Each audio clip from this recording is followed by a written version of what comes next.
muito mais que um plano, um compromisso com você. Isso é Ampla. O jogo tá aberto ainda, né? A partida da volta será na casa do PSG, mas o PSG acabou não desperdiçando as oportunidades que fariam dele um favorito, né? Porque se o jogo terminasse 3-0, 2-0, já ficaria mais difícil. Mas parece que a coisa ainda tá aberta para a partida da volta, né?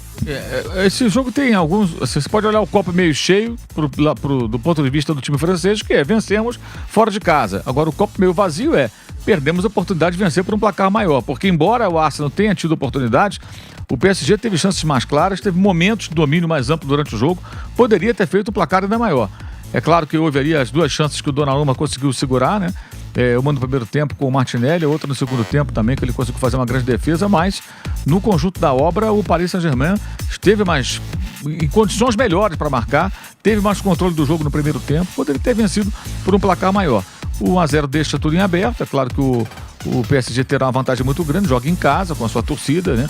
Tem a vantagem de um gol, mas é bom lembrar que o próprio PSG surpreendeu o Liverpool depois de perder em casa, jogando melhor, perdeu por 1-0, depois foi até o Anfield, ganhou e levou nos pênaltis. Então, tudo pode acontecer, ou seja, acho que ainda está em aberto, mas acho que hoje o Arsenal sofreu muito por conta do elenco muito curto, né? Jogadores importantes que estão fora de combate e que o Arteta não pôde contar, e na hora que foi preciso de um pouco mais de força, de ímpeto ofensivo, presença na área adversária, faltou muito. E aí com isso acabou não conseguindo sequer chegar ao empate, mas acho que o resultado foi justo, a vitória do time francês, que foi superior, mostrando mais uma vez que é um time que sem as estrelas, como por exemplo Mbappé, Messi e o próprio Neymar, né, que se reuniram em dado momento no Paris Saint-Germain, é um time do ponto de vista coletivo muito mais competitivo. E o trabalho do Luiz Henrique é muito bom, é um ótimo técnico, o espanhol. Agora, a gente falava na abertura da transmissão, Mauro, que coincidência, né? A gente tá num ano em que o PSG não tem as suas estrelas, o Mbappé, que jogou a temporada passada, não está nessa semifinal, e justamente sem as estrelas, o PSG tá conseguindo chegar longe na Champions. O que você tá vendo de diferença do PSG, que tinha Messi, Mbappé, Neymar, para esse PSG sem os medalhões, e esse PSG que tá tentando construir uma trajetória para chegar à final da Champions? É importante entender que o Paris Saint-Germain é um time que pertence a um estado, né? Pertence ao Catar. Então é utilizado claramente o time. Por que foi escolhido o PSG? Porque é o time de Paris, leva o nome da cidade que é o Paris Saint-Germain. Tem a Torre Eiffel no próprio escudo, no próprio símbolo. Então é uma das cidades mais emblemáticas, mais importantes do mundo. Então o Catar se torna dono de um time que carrega o nome de uma cidade importante como Paris, né? Um clube jovem, que é de 1970, mas que tem uma torcida que lota o seu estádio habitualmente na capital francesa e tudo mais. Então é o modelo ideal para você projetar o quê? O Catar. Na verdade é esse o interesse. E a primeira providência foi o quê? Contratar jogadores midiáticos e caros. O Neymar, primeiro deles, a gente vai se lembrar que o nome do Neymar apareceu na Torre Eiffel, aquela coisa toda, um carnaval danado, não adiantou nada, jogou muito pouco o Neymar, houve a oportunidade do Messi, o Messi foi para lá também, não fez tanta diferença assim, e o Mbappé, que foi contratado junto ao Mônaco, teve momentos muito bons, para mim foi o grande responsável pela ida do PSG a uma final de Liga dos Campeões, já era o protagonista do time, mesmo com o Neymar no elenco, destacadamente, né? Mas não conseguiu o título, e agora, sem essas estrelas, eles partiram para um outro caminho, que é a montagem de um time de futebol.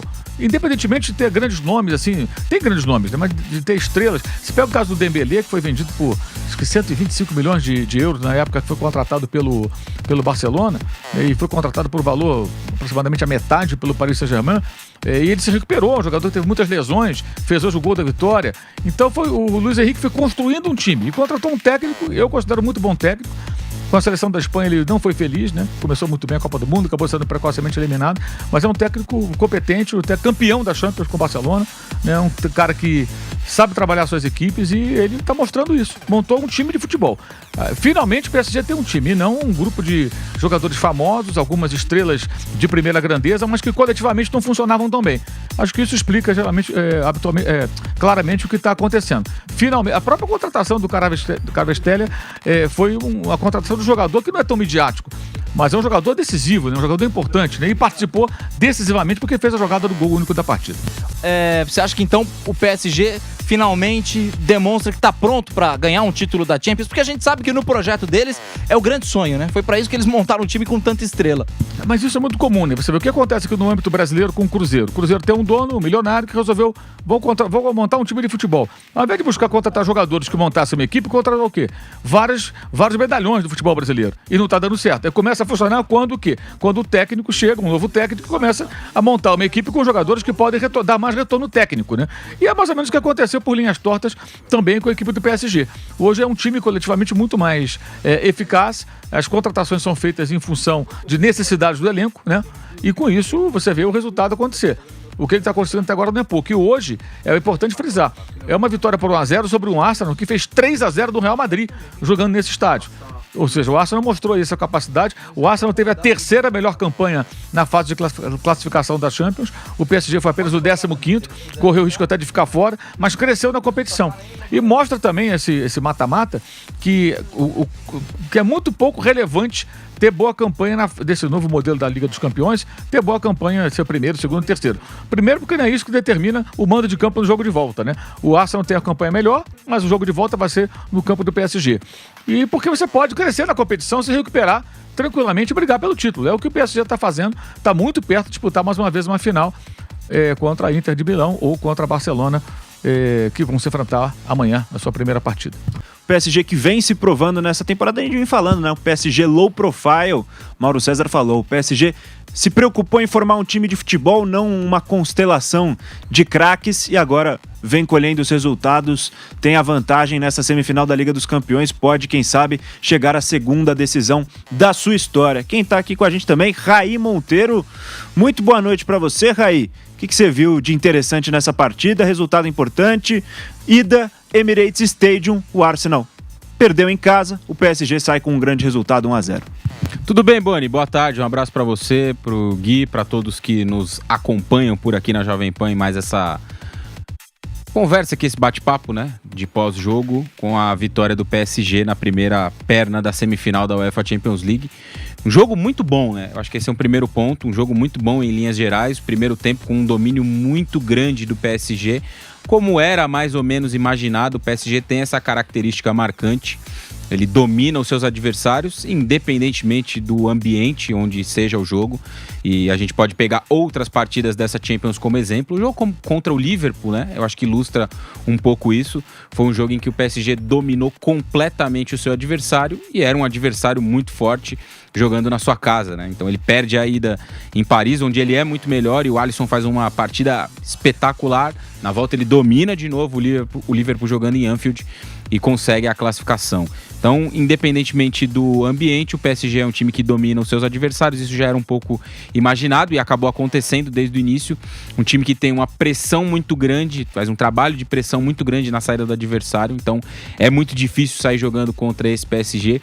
E um time que tem, através do seu trio de meio campo, Vitinha, João Neves e também o Fabián Ruiz, um controle muito grande da bola na maioria das oportunidades. Então é um time de alta posse e que permite muito pouco aos adversários. É muito difícil jogar contra esse PSG do Luiz Henrique por esses aspectos. E eu até disse aqui, né, em uma outra oportunidade, que, na minha opinião, o PSG nunca esteve tão pronto para ganhar uma Champions como está nessa temporada. É um trabalho de fato espetacular do Luiz Henrique. Você encontra poucas brechas no time, né? Tem um goleiro sensacional, que é o Donnarumma, fez hoje pelo menos 2 espetaculares defesas que não deixaram com que o Arsenal empatasse o jogo. Tem uma linha defensiva muito sólida, um meio campo também muito forte, e o ataque que tem sido também bastante importante nessa campanha de Champions. Primeiro tempo então muito forte, o Arsenal começa uma reação ali na reta final da etapa inicial, tem a defesa do Donnarumma no chute do Martinelli, volta do intervalo em cima, tem o gol anulado do Mikel Merino, logo na sequência tem a chance perdida pelo Leandro Trossard, né, com 10 minutos do segundo tempo. Então até parecia que o Arsenal reagiria e conseguiria o empate ou algo nessa linha, mas acabou não acontecendo, né? O PSG leva essa grande vantagem para casa nesse primeiro jogo, fez uma partida muito sólida, leva para casa essa vantagem e é muito difícil imaginar que o Arsenal consiga reverter esse placar por vários aspectos que a gente pode analisar aqui ao longo desse programa, mas eu, para já largar aqui um palpite, não acredito na reversão do placar, não acredito na remontada do Arsenal no próximo jogo em Paris. Olha só, hein? Você apostaria na KTO? Não apostaria. Na vitória do Arsenal, não. Apostaria uma nova vitória do Paris Saint-Germain. O Arsenal, né, para entrar nesse assunto, é um time que chegou muito longe nessa Champions, já muito mais longe do que se imaginava, por um aspecto para mim que é fundamental: a falta de profundidade de elenco. O Arsenal vive nesse momento da temporada ainda um período de muitas lesões. O Arsenal perdeu ao longo desse ano em algum momento o Martinelli, perdeu o Saka, conseguiu recuperar os dois, eles estiveram em campo hoje. O Arsenal perdeu o seu homem de referência, o artilheiro na temporada, o Kai Havertz, e ele não voltou. O Arsenal perdeu peças importantes no seu sistema defensivo. Hoje não tinha Gabriel Magalhães, não tinha Calafiori. No meio-campo o time também foi se desmontando ao longo da temporada. Então é um Arsenal com muitos problemas. Hoje a dupla de zaga do Saliba, que é um ótimo zagueiro, foi o Kiwior, que é um zagueiro assim, com um nível técnico muito abaixo do seu companheiro de zaga ou do restante do elenco. O lateral esquerdo, mais uma vez, foi o Lewis Skelly, que é uma revelação do Arsenal nessa temporada. É um projeto de ótimo lateral, inclusive já tem até jogado na seleção inglesa, mas sentiu um pouco do jogo e da dinâmica da partida também. O meio-campo, a mesma coisa. Hoje o Merino, que vinha jogando como homem mais avançado, atuou ao lado do Declan Rice como um segundo volante. Então é um time todo remendado, né? Todo remendado. O centroavante foi o Leandro Trossard, que já jogou algumas vezes nessa posição. Então é um Arsenal com muitos problemas. E chegar tão longe, chegar a uma semifinal de Champions nesse cenário, eliminar o Real Madrid com 2 vitórias nesse cenário, eu acho que já é um prêmio e tanto para esse time do Arteta. É claro que tá vivo no confronto, pode conseguir a classificação no jogo da volta. Eu não acredito que o Arsenal vai conseguir essa virada, por entender que o PSG tem hoje um coletivo muito mais forte. Para mim é o melhor time desse confronto com alguma folga e com isso vai ser um favorito ao título também. E essas questões aí, esses problemas que o Arsenal tem, que obviamente estarão presentes no jogo que acontece daqui uma semana em Paris. Vitória importante do Paris Saint-Germain, jogando fora de casa contra o Arsenal. Segunda vitória do Paris Saint-Germain, jogando na Inglaterra nesse mata-mata de UEFA Champions League. Tinha sido assim também nas oitavas de final contra o Liverpool. Depois de perder o jogo de volta, conseguiu reverter fora de casa e aí nos pênaltis conseguiu a classificação diante da equipe do Liverpool. Agora, uma vitória importante contra o Arsenal, a primeira vitória do Paris Saint-Germain na história contra a equipe de Londres. Antes eram 5 confrontos, com 2 vitórias do Arsenal e 3 empates. Agora o Paris Saint-Germain enfim consegue bater a equipe dos Gunners. Pelo primeiro tempo, Boni, poderia ter sido muito mais. Kvaratskhelia fez um salseiro ali pra cima do Timber, criou boas oportunidades, o Dembélé perdeu chance, o próprio Fabian Ruiz botou uma bola na trave também, o Doué para uma boa defesa do Raya. No segundo tempo, Gonçalo Ramos perdeu um gol inacreditável, com camisa 9 não pode perder. Outro que perdeu gol também foi o Barcola, que entrou no segundo tempo. Ou seja, o Paris Saint-Germain criou para fazer um resultado muito maior do que 1-0. É verdade, também dado o momento do segundo tempo, principalmente ali no começo, sofreu bastante. Teve o gol anulado do Merino, teve uma oportunidade perdida pelo Trossard, ou seja, as duas equipes criaram no jogo para conseguir o placar positivo nesse jogo de ida, mas o Paris Saint-Germain foi melhor. 1-0, acho que ficou até pouco, viu, Boni?